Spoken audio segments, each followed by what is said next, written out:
You've noted that you've reached the highest political office in Nigeria unintentionally, not by contesting, because, of course, of the death of the late Yaradua. In your book, you mentioned that you took over leadership whilst the country was in a complex position. So, sir, I was hoping that you could share some insights with us and perhaps even some advice on how to lead through shaky times such as that. Yes, Nigeria, we have a complex situation. There's always balancing between North and South, Muslims and Christians. And Yaradua was a Northern Muslim who was the president. And he took over from a Southern Christian, Obasanjo, who ruled for 8 years. So definitely the Northern Muslims wanted Yaradua to at least do 8 years before he could come back to the South for another, probably a Christian, to take over. But well, the health issue came up.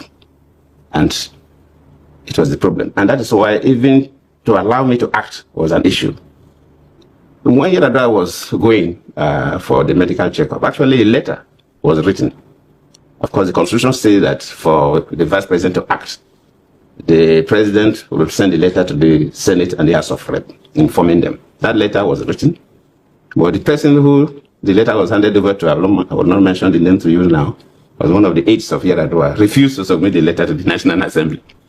And Yaradua became so ill that he had no control of issues. So we had a country where the president was not available and there was no acting president. Yes, as a vice president, you can take over the responsibilities of some responsibilities of the president. The president of Nigeria has two main responsibilities. First, you're the chief executive of the country, so like a prime minister of a country. That the vice president can assume it. You don't need any transfer.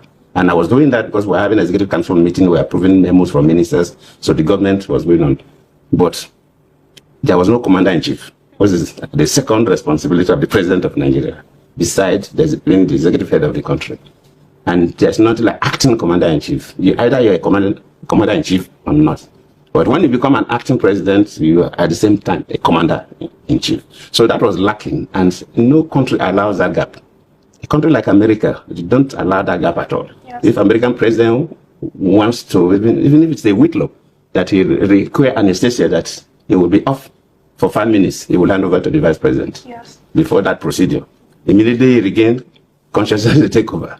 But we stayed for some time. And that led to what they call the doctrine of necessity. When the National Assembly felt that the country was in a situation where it was not expected, they now have to initiate this doctrine of necessity, and they now made me to act as the president without the letter from Yaradua. So the country was tense. Yes. And under this North-South divide, Christian-Muslim divide, it was really tense. And every day I was hearing about coup.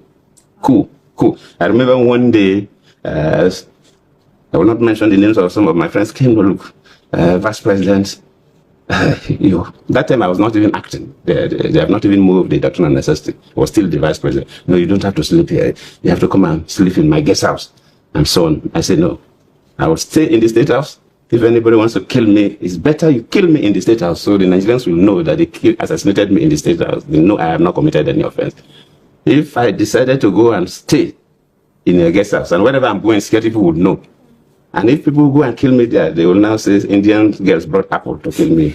And I wouldn't want that kind of story. But if they assassinate, it's better that I die here in the State House than being assassinated outside the State House, because all kinds of stories will come up. So that was how tense it was.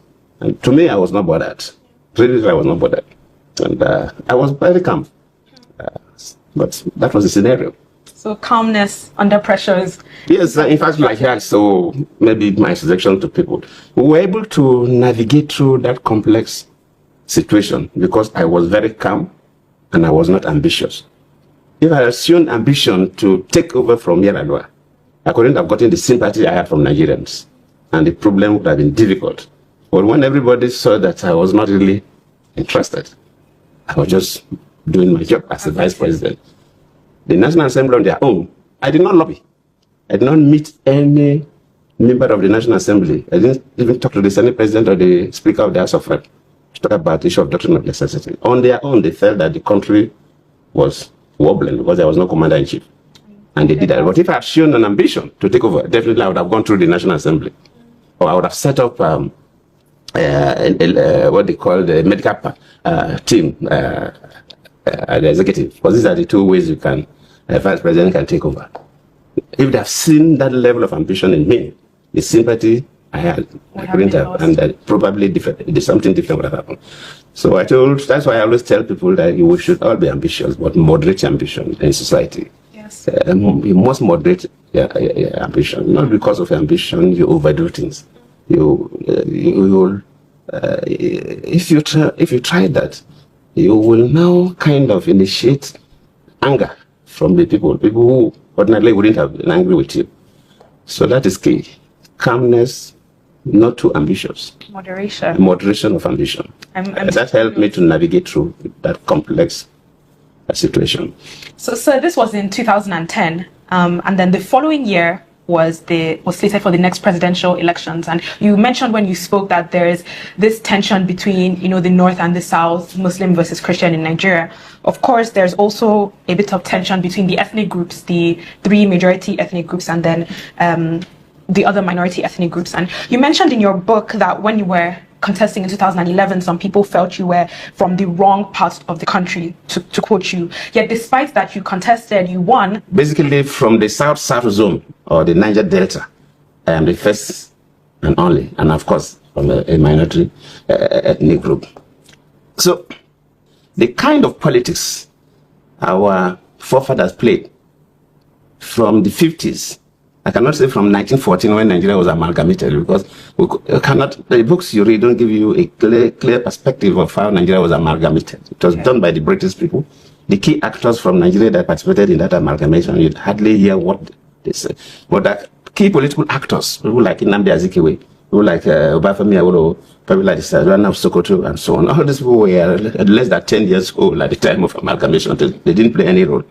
But in the 50s, when we were marching towards independence, that was when this book came to play a key role that led to the independence in 1960. Political parties were formed during in the late 50s, leading to the independence. And the kind of politics our forefathers played that time is still the politics we play today. We play tribal and regional politics.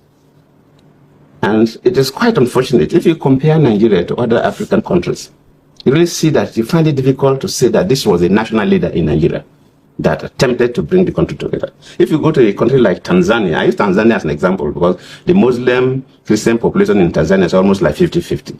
The mainland, like Nigeria, the mainland is maybe Christian, maybe slightly more. But if you add Zanzibar, which is a semi-autonomous part of Tanzania, it's like 90-something% Muslim. So when you bring Zanzibar, and so it's like 50-50. But everybody talks about Julius Nyerere. So Julius Nyerere saw the whole country as his own.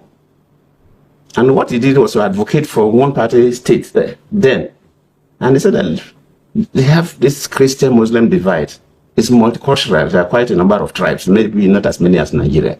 But he felt that if we go to multi-parties, these political parties will toe ethnic lines or religious lines and will create division in the country. So he advocated for one party. All of us will belong to one party first before we struggle for the offices. Another thing he did was to promote a language that all Tanzanians will speak, Swahili. Luckily, they have Swahili as one of the... And Swahili within Tanzania is a minority language in terms of the tribes that speak Swahili. But it's a pan-East African language. So many countries have people that speak Swahili. So he promoted Swahili. He didn't even take the language that was spoken by the majority tribes within Tanzania, promoted that in their primary school, secondary school.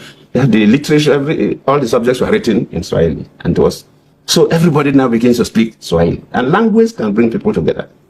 Common language is a major instrument in bringing people together. Language and religion. These are two things that can bring people together. So when he did that, up to this time, Tanzanian politics is not based on Christian Muslim, not based on tribes. It's based on ideology and what it stands for.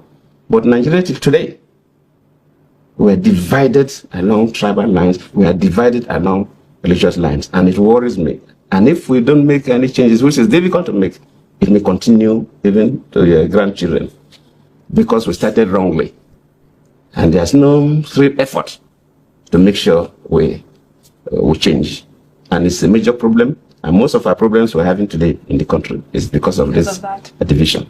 Yeah, Yes, and even here on Talking Books Africa, this has been a recurring theme that has come up. A few months ago, we spoke to Chief Emeka Anyoko on his book, and he also discussed the plurality within Nigeria and how it's essential that we as a nation find a way to, I wouldn't say deal with it, but to live in harmony, work together. We spoke to Chief Olusegun Obasanjo. He said the same thing. We're speaking to you now, the same thing. So it almost seems like a warning to Nigeria in this time that we really need to learn to move beyond the tribalism, move beyond religious affiliation, and try to see ourselves as one people. So, sir, you've mentioned things continuing past my generation. What advice would you give to young people in Nigeria today on how we can be active participants in sort of moving behind those lines that divide us?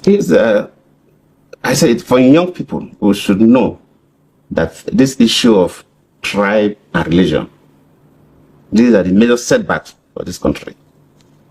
This makes people, it's create problems for leadership recruitment.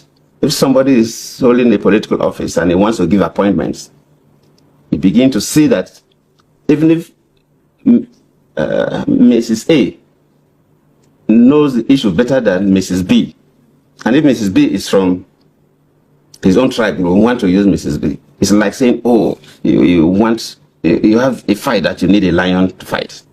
But that lion is not from your tribe. Then you say the cats. Then you say, after all, both of them are carnivorous animals. They can assert it. And you bring a cat to do the job of a lion. It's not possible. The cat, yes, is a carnivorous animal. Yes, that can assert it. But the cat cannot do the job of a lion or a tiger or a leopard. So, but that is what happens in a system where people tend towards their tribe. And that's one of the banes of Nigerian politics. The leadership recruitment process is skewed along tribal interests, along religious interests.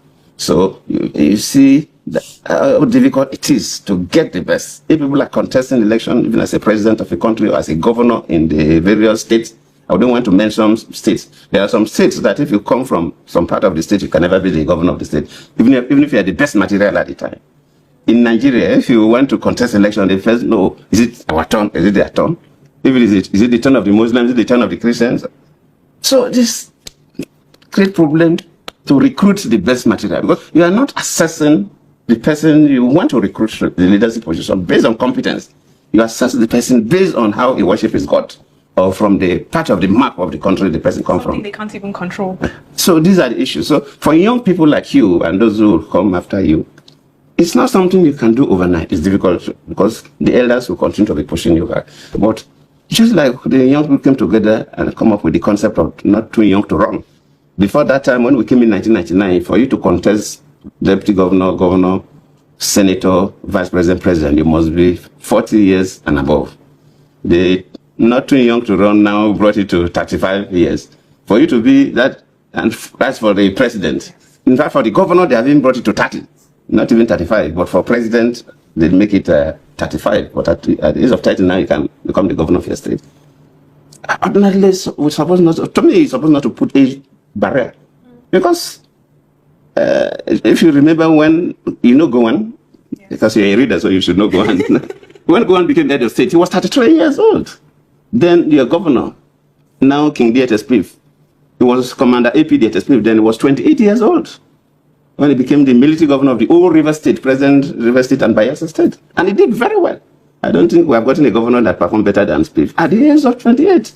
So I don't believe in all these barriers. We should assess people based on their competence, not how many years you've been sleeping on earth. Somebody can sleep for 40 years and knows nothing. Another person of 25 years could even be more knowledgeable and more competent to manage society.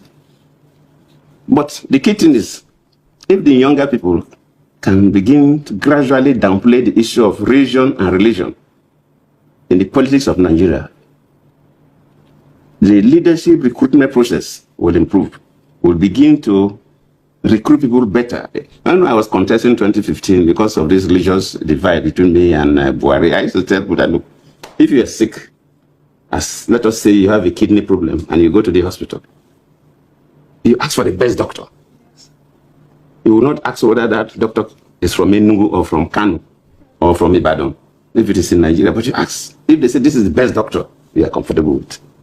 So when you're hungry, you don't care where the person who's serving the food is from Meduguri or from Yinagwa, he will eat the food.